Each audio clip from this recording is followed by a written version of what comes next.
Ayan, papakita ko sa inyo kung paano tayo kikita dito sa PML in just 3 clicks lang.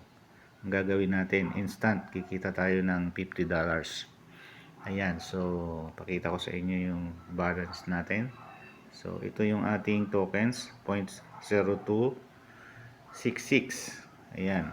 At yung value niya ay $5,246.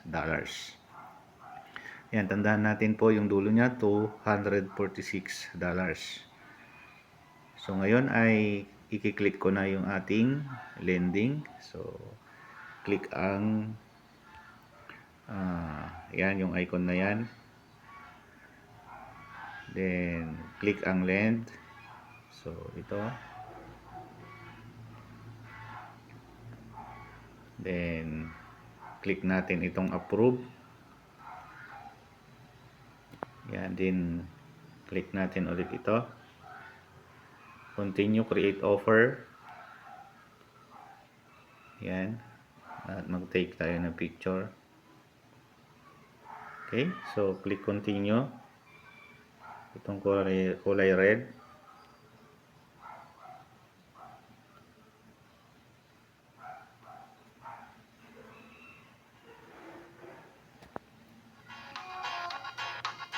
So, yan.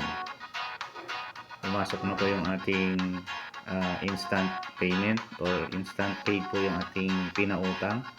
So, check natin yung account ngayon. Yung dashboard natin.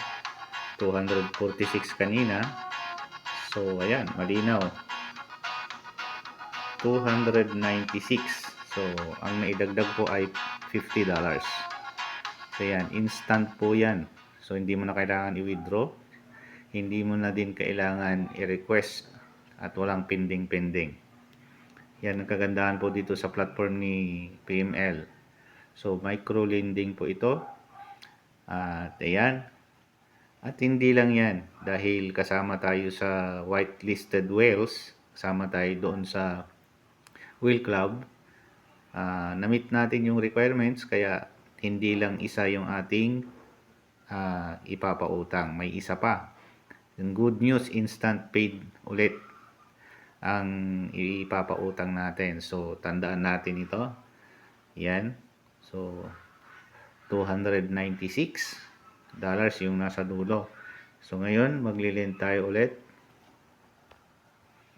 Click ang, ulitin lang natin yun kanina. Click yung icon doon.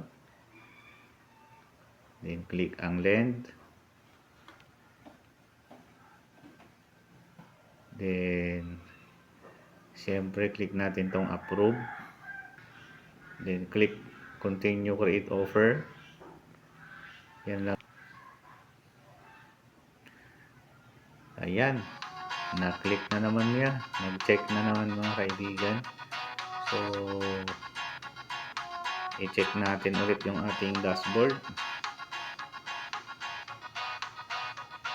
So, yan po. Malinaw pa sa araw. $346 na po. So, ibig sabihin, yung 246 kanina, nadagdagan ng $100.